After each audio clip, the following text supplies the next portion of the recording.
प्रवाशांच्या सोयीसाठी आणि दिवाळी तसंच छठ उत्सवाच्या काळात वाढत्या गर्दीचा विचार करून मध्य रेल्वेनं छत्रपती शिवाजी महाराज टर्मिनस आणि नागपूर दरम्यान अतिरिक्त वातानुकूलित सुपरफास्ट विशेष गाडी चालवण्याचा निर्णय घेतलाय। ही गाडी सणासुदीच्या काळात प्रवाशांना प्रवासाची अधिक सोय उपलब्ध करून देईल आणि गर्दी व्यवस्थापनाला मदत करेल। मध्य रेल्वेच्या मुंबई विभागात विविध अभियांत्रिकी आणि देखभालीच्या कामांसाठी रविवारी मेगा ब्लॉक तर पश्चिम रेल्वेवर शनिवारी रात्रकालीन ब्लॉक घेण्यात येणार आहे। मात्र पश्चिम रेल्वेवर रविवारी कोणताही ब्लॉक नसेल।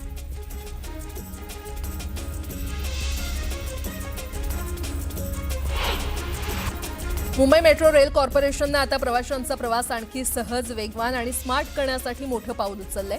ॲक्वा लाईनवर प्रवाशांसाठी व्हॉट्सॲपद्वारे तिकीट बुकिंगची सुविधा सुरू करण्यात आलेली आहे। आता फक्त मोबाईलवर हाय असा मेसेज पाठवा आणि काही सेकंदात तुमचं मेट्रो तिकीट तयार असणार आहे। ॲप आधारित टॅक्सी सेवेत ओला आणि उबरची मक्तेदारी मोडून काढण्यासाठी केंद्र सरकारच्या सहकार विभागाच्या पुढाकारानं देशात लवकरच भारत टॅक्सी ही नवीन सेवा सुरू होते। मल्टी स्टेट सहकारी टॅक्सी कोऑपरेटिव्ह लिमिटेड अंतर्गत ही सेवा चालवली जाईल, जी देशातली पहिली सहकारी टॅक्सी सेवा असेल। सोन्या चांदीच्या भावात मोठी घसरण होत असून गेल्या 3 दिवसात सोनं 6,000 तर चांदी 9,000 रुपयांनी घसरली आहे। सोन्याच्या भावात 1,000 रुपयांची घसरण होऊन ते 1,23,000 रुपयांवर आले, तर चांदीच्या भावात 1,000 रुपयांची घसरण होऊन ते 1,53,000 रुपयांवर आली आहे।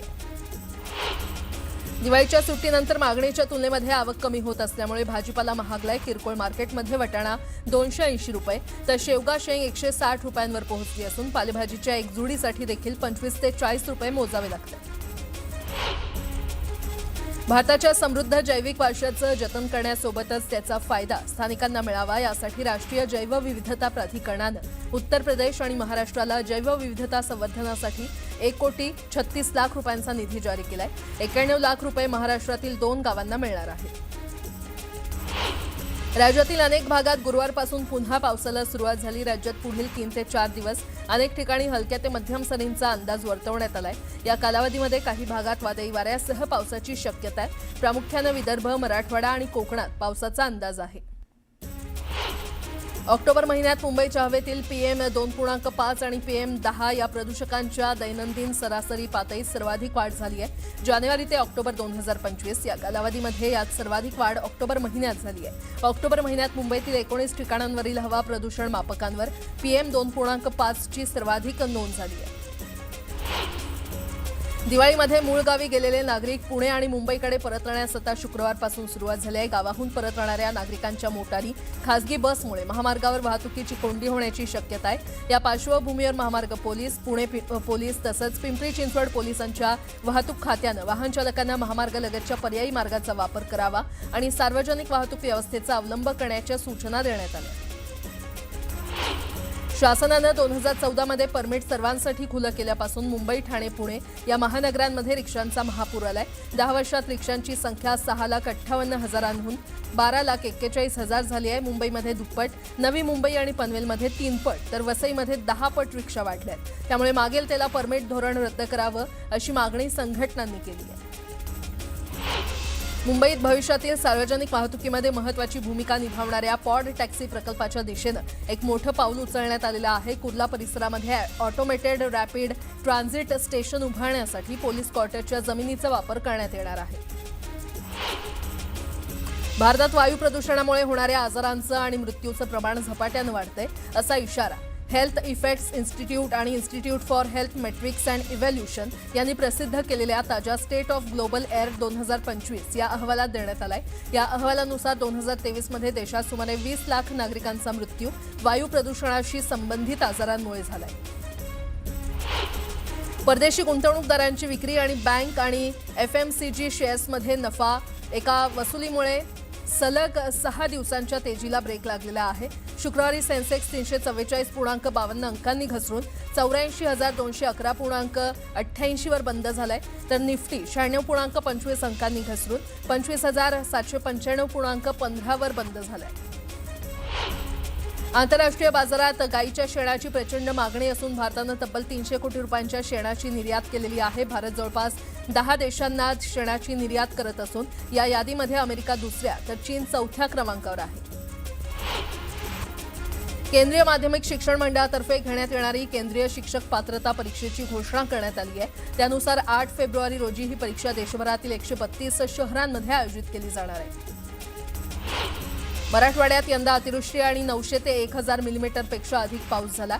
यातून शेतातील कापूस, तूर, सोयाबीन, मका आदी पिकांचं अतोनात नुकसान झालंय। विशेषतः अवर्षणग्रस्त मराठवाड्यात घेतल्या जाणाऱ्या कापसाच्या पिकाला मोठा फटका बसला असून गेल्या वर्षीपेक्षा यंदा 40 ते 50% तूट असल्याचा अभ्यासक आणि शेतकऱ्यांचा अंदाज आहे।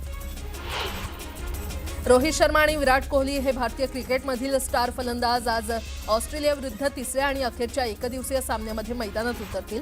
अनेक चाहत्यांसाठी हा भावनिक क्षण ठरणार आहे, कारण ही खेळी दोघांची ऑस्ट्रेलियातील अखेरची खेळी ठरू शकते।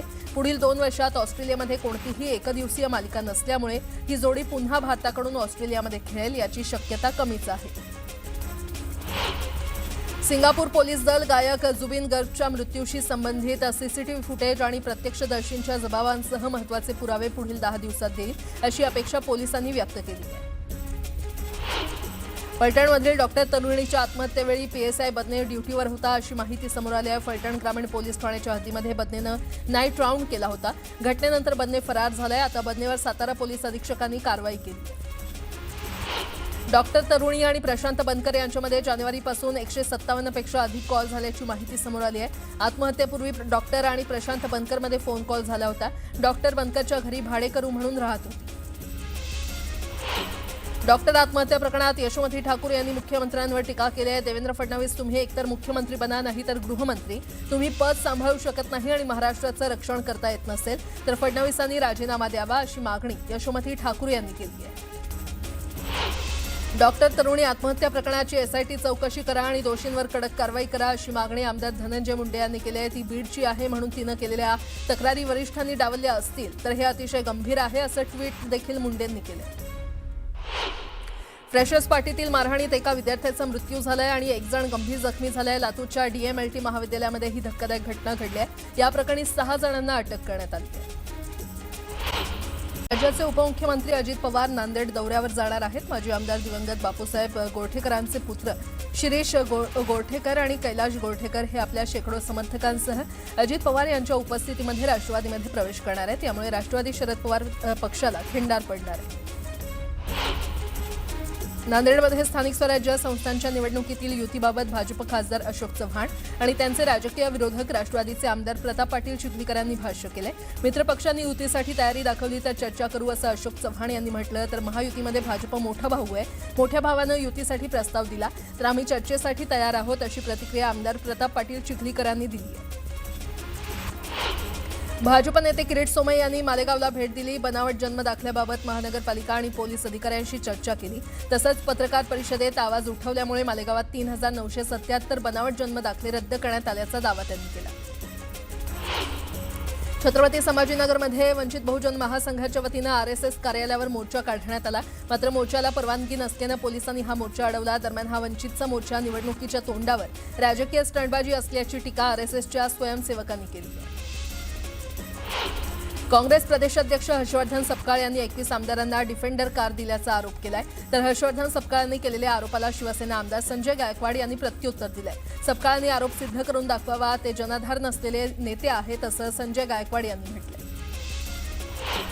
गडचिरोली जिल्ह्यामध्ये अतिदुर्गम असलेल्या माओवाद प्रभावित वांगेतुरी पोलीस ठाण्याच्या हद्दीमध्ये येणाऱ्या नागरिकांनी त्यांच्याकडे असलेल्या 26 नग भरमार बंदुका आणि 11 बंदुकीचे बॅरल पोलिसांच्या स्वाधीन केलेत। शिकारीसाठी तसंच वन्य प्राण्यांपासून संरक्षण करण्यासाठी अनेकांकडे भरमार बंदुकांचा वापर होत असतो। धुळे सोलापूर राष्ट्रीय महामार्गावर शेतकऱ्यांचा रास्ता रोको त्यांनी केला। कन्नड ते बोरगाव पर्यंत संपूर्ण महामार्ग बंद करण्यात आला होता। टोमॅटोला फक्त 2 रुपये भाव मिळाल्यानं शेतकरी रस्त्यावर उतरले। हवामान खात्याच्या अंदाजानुसार बुलडाणा जिल्ह्यात देखील पावसाची रिपरिप पाहायला मिळाली। खामगाव, नांदुरा, शेगाव तालुक्यात पाऊस झाला, त्यामुळे पिकांना मोठा धोका निर्माण झाला। कन्नड शहराजवळील धुळे सोलापूर महामार्गावर शेतकऱ्यांनी रास्ता रोको केला। व्यापाऱ्यांनी 2 रुपये किलो टोमॅटो घेतल्यामुळे शेतकरी आक्रमक झाले। बाजार समितीचा निषेध करत शेतकऱ्यांनी महामार्ग अडवून ठेवला। मनमाड शहर आणि ग्रामीण भागात जोरदार अवकाळी पावसानं हजेरी लावली। मनमाड पाठोपाठ चांदवडला देखील दमदार पावसामुळे जनजीवन विस्कळीत झालं। या पावसाचा फटका कांदा आणि मक्याला बसणार असल्यामुळे शेतकरी चिंतित झालाय। नांदेड शहरात जोरदार पाऊस झाला। शहरासह जिल्ह्यात काही ठिकाणी पावसानं हजेरी लावली असून येत्या 28 तारखेपर्यंत हवामान खात्यानं नांदेड जिल्ह्याला पावसाचा येलो अलर्ट जारी केलाय। मुंबईसह राज्यातील अनेक भागात पावसानं हजेरी लावली। हवामान खात्याकडून पुढचे 5 दिवस राज्यात पावसाचा येलो अलर्ट जारी करण्यात आलाय।